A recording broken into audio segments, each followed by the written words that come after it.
ഈ ഉടമ്പടിയിലൊക്കെ കൗൺസിലിംഗ് ഒക്കെ വെച്ചിരിക്കുന്നതിൻ്റെ ഉദ്ദേശം ഇതാണ്. ഉടമ്പടി നമ്മൾ വെക്കുന്നത് എന്താണ്? വിഷയങ്ങളാണ് വെക്കുന്നത്, ഇല്ലേ? പക്ഷേ നമ്മൾക്ക് ദൈവമായിട്ടുള്ള ബന്ധം എന്താണ്?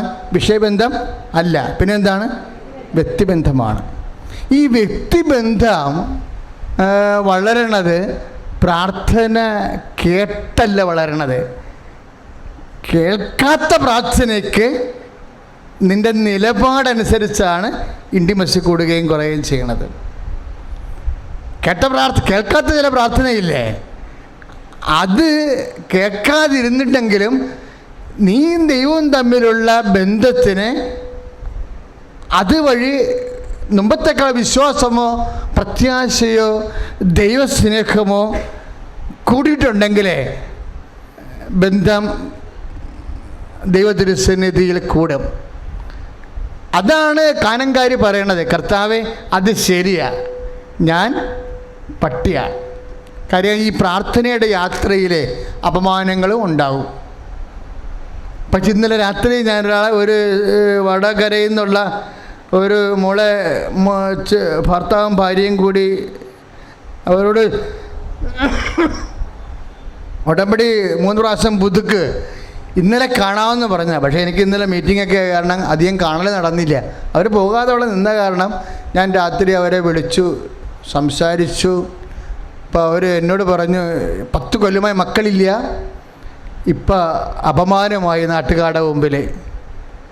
10 കൊല്ലമായി മക്കളില്ല, ആലപ്പുഴ പോയി ഉടമ്പടി എടുത്തിട്ട് മക്കളായിട്ടില്ല. അതുകൊണ്ട് ചെടുത്തിമാരും അനിയത്തിമാരും ബന്ധുക്കളൊക്കെ വിളിച്ച് ഞങ്ങളെ കളിയാക്കാൻ തുടങ്ങി. അതാണ് ആ കാനംകാരുടെ പൊസിഷനാണത്. നമ്മുടെ കർത്താവിൻ്റെ പുറകെ നടന്നിട്ട് അവസാനം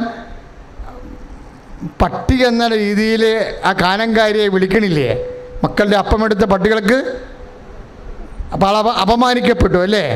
അപ്പം ചില ആധ്യാത്മിക യാത്രയിൽ നമ്മൾ അപമാനിക്കപ്പെടുമ്പോൾ നമ്മളെ അപമാനിക്കുക എന്നല്ല ദൈവം ഉദ്ദേശിക്കണത്.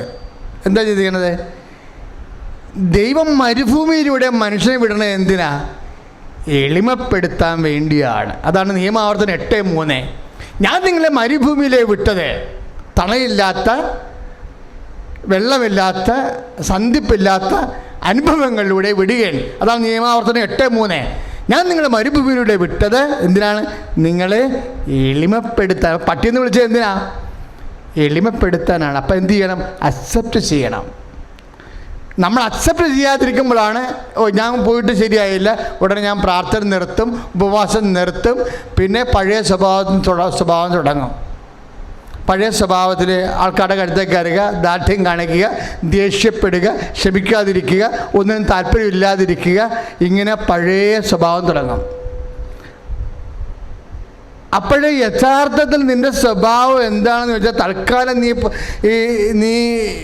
നീ കാര്യം കാണാൻ വേണ്ടി കർത്താവിൻ്റെ മുമ്പിൽ വേറെ ഒരു ഫേസ് സൂക്ഷിക്കുക. നിൻ്റെ കാര്യം കണ്ടില്ലെങ്കിൽ നീ എൻ്റെ പഴയ സൈസ് എടുക്കും. അതാണ് വിഷയം. വളരെ ശ്രദ്ധിക്കണം. കർത്താവിൻ്റെ അടുത്ത് ഇടപെടുമ്പോൾ വളരെ ശ്രദ്ധിക്കണം. ഇപ്പം കാര്യം കാണാൻ വേണ്ടിയാണ് നീ പ്രാർത്ഥനയും കാര്യങ്ങളും ക്ഷമയും ദയയും നന്മയും വിശ്വസ്തതയും കുറേ ആത്മീയ പ്രവൃത്തിയും പുണ്യപ്രവൃത്തിയും കൊണ്ടൊക്കെ ഇതൊരു ജാടയായിട്ട് ചില സമയത്ത് വരാൻ സാധ്യതയുണ്ട്. പക്ഷെ അത് നടന്നില്ല എന്നുണ്ടെങ്കിൽ പഴയ രീതിയിലേക്ക് നീ പോകും. അത് കർത്താവിന് നിന്നേക്കാൾ നേരത്തെ അറിയാവുന്ന കാരണം ഒരു പ്രശ്നമുണ്ട്. അതാണ് ഞാൻ ദൈവത്തിന് പിടികൊടുക്കരുതെന്ന് പറഞ്ഞതിൻ്റെ കാരണം. അപ്പോൾ അതിനനുസരിച്ച് നിന്നെ മരുഭൂമിയിലെ വിടുമ്പോൾ ഇപ്പോൾ വേണമെങ്കിൽ കാനംകാരിക്ക് പറയാം, ഇങ്ങനെ ദൈവമല്ല, ഒരു മണ്ണാങ്കട്ടയുമല്ല, ചുമ്മാ കള്ളത്തരമാണ്. ഇങ്ങനെയാണ് മനുഷ്യനെ വിളിക്കണത്, പട്ടിയെന്നൊക്കെയാണ് മനുഷ്യനെ വിളിക്കണത്, വേറെ പണിയൊന്നുമില്ല എന്ന് പറഞ്ഞിട്ട് ഇവർക്ക് വേണേൽ പോകാം. പക്ഷെ കാനംകാരി പോകത്തില്ല. കാനംകാരി പറയും, Jesus that is right, I am a dog and you are a lord. ഞാനൊരു പട്ടിയാണ്, പക്ഷെ നീ ആരാണെന്ന് എനിക്കറിയാം. ആരാണ്? യജമാനനാണ്. പട്ടികൾ പോലും യജമാനൻ്റെ മേശപ്പുറന്ന് വീഴുന്ന അപ്പക്കഷ്ണങ്ങൾ തിന്നാറുണ്ടല്ലോ എന്ന് പറയും. അത് വല്ലാത്ത അതാണ് അച്ഛൻ ആദ്യം പറഞ്ഞത്, പ്രാർത്ഥിക്കുമ്പോൾ മനസ്സിൽ വരണ എന്താണ് അതുപോലെ പറയണം. ഒരു ചേച്ചിയോട് സാക്ഷ്യം പറഞ്ഞെന്തറിയാവുക, Jesus I am not satisfied with that. അവൾ ഇംഗ്ലീഷിലാണ് പറഞ്ഞ കർത്താവിനോട്, ഇവിടെ നിന്ന് ഇറങ്ങിയിട്ട് പറഞ്ഞതാണ്. എന്താ അവൾ ഉടമ്പടി എടുത്തപ്പോഴേ അവൻ്റെ മകന് ഒരു ജോലി കിട്ടണം. അപ്പോൾ ജോലി ഉടനെ കിട്ടി അവൻ ഗൾഫിൽ പോവുകയും ചെയ്ത്. അവൻ തിരിച്ചു വിളിച്ച്, മമ്മി ഇതെന്ത് ജോലി മമ്മി? ഞാൻ ഈ വീട്ടൊക്കെ എല്ലാം പഠിച്ചിട്ട് ഇവിടുത്തെ ഓരോ കടയുടെ വാതിക്ക് നടക്കുകയാണ് ബാഗും പിടിച്ചോണ്ട് ഈ സാധനം വിൽക്കാൻ വേണ്ടി. എന്നെ അവരെ വിളിച്ച് ഫീൽഡ് എക്സിക്യൂട്ടീവ്, ബിസിനസ് എക്സിക്യൂട്ടീവ് എന്നൊക്കെ പറഞ്ഞ് കോഡറൊക്കെ കൊടുത്ത് ടൈയൊക്കെ കൊടുത്തിരിക്കുകയാണ്. അതൊക്കെ ചുമ്മാ കമ്പനിക്കാരൻ്റെ സാധനം വിറ്റഴിക്കാൻ വേണ്ടിയുള്ള ഒരു കോപ്പറേറ്റീവ് ജാട കാണിച്ചിരിക്കുകയാണ്. പക്ഷേ ഇവന് കിട്ടുന്ന ശമ്പളം 21,000 രൂപയാണ്. ബിസിനസ് എക്സിക്യൂട്ടീവ് എന്നുള്ള പേരാണ് കിടക്കുന്നത്. അവൻ ചെയ്യണത് എന്താണ്? ഡോർ ടു ഡോർ ഡെലിവറിയാണ് ചെയ്തുകൊണ്ടിരിക്കുന്നത്. അപ്പോൾ അവനെ വിളിച്ച്, മമ്മിയെ വിളിച്ച് പറഞ്ഞു, മമ്മി ഇത്രയും കഷ്ടപ്പെട്ട് പഠിച്ചിട്ട് 10-5-6 ലക്ഷം രൂപ മുടക്കിയിട്ട് ഞാൻ ഓരോ കുടുംബങ്ങളിൽ നടന്ന് ഇത് വീടുകളിൽ നടന്ന് കൊടുത്തുകൊണ്ടിരിക്കുകയുള്ള കമ്പനിക്ക് വേണ്ടിയെന്ന് ചോദിച്ചപ്പോൾ അവൾക്ക് വിറഞ്ഞ്.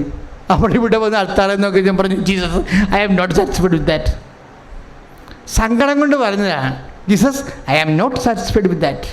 ഞാൻ ഇതുകൊണ്ട് എൻ്റെ മകന് നീ കൊടുത്ത ജോലി കൊണ്ട് ഞാൻ തൃപ്തയല്ല എന്ന് പറഞ്ഞു. അവൾ കാര്യം ഇത്രയും പഠിപ്പിച്ചതല്ലേ. അതുകൊണ്ട് അവൾ മുഖത്ത് നോക്കി, കർത്താവിൻ്റെ മുഖത്ത് നോക്കി സംസാരിച്ച്. അതാണ് ഞാൻ പറയണത്, നിങ്ങളുടെ ഉള്ളിലുള്ളത് സംസാരിക്കുമ്പോൾ ദൈവം അത് അക്സെപ്റ്റ് ചെയ്യണത് നിങ്ങളുടെ തണ്ടുരോഗമായിട്ടാണ് എടുക്കണത്. എന്താ? നിങ്ങളുടെ ശരണം, നിങ്ങളുടെ കർത്താവിലുള്ള വിശ്വാസം. കർത്താവ് നീ കൈവിട്ടാൽ ഞങ്ങൾ എവിടെ പോകുമെന്നൊരു മനുഷ്യൻ പണ്ട് കർത്താവിനോട് ചോദിച്ചു, അല്ലേ? ആരാ ചോദിച്ചത്? പത്രോസ് ചോദിച്ചു, കർത്താവേ ഞാൻ എവിടെ പോകും? നിത്യജീവൻ്റെ വചനങ്ങൾ നിൻ്റെ. അപ്പം നമ്മൾ വീണാലും നിരച്ച് കർത്താവിൻ്റെ മുമ്പിൽ തന്നെ വരണം. അതുകൊണ്ടാണ് പത്രോസാണ് ഇത്രയും ഉയരാൻ കാര്യം.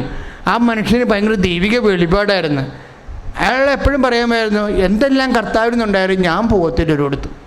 കർത്താവിനെ ചവിട്ടിയാലും തല്ലിക്കൊന്നാലും ഞാൻ പോകത്തില്ല. എന്താ കാര്യം? പോകാൻ ഒരിടമില്ല, മറ്റൊരുവൻ രക്ഷയില്ല. ആകാശത്തിന് ഭൂമിക്ക് മധ്യേ രക്ഷ നൽകാൻ the single name is given, name of Jesus Christ. കർത്താവിന് നാമം മാത്രമേ ഉള്ളൂ. ഹല്ലേലൂയ. യേശുവേ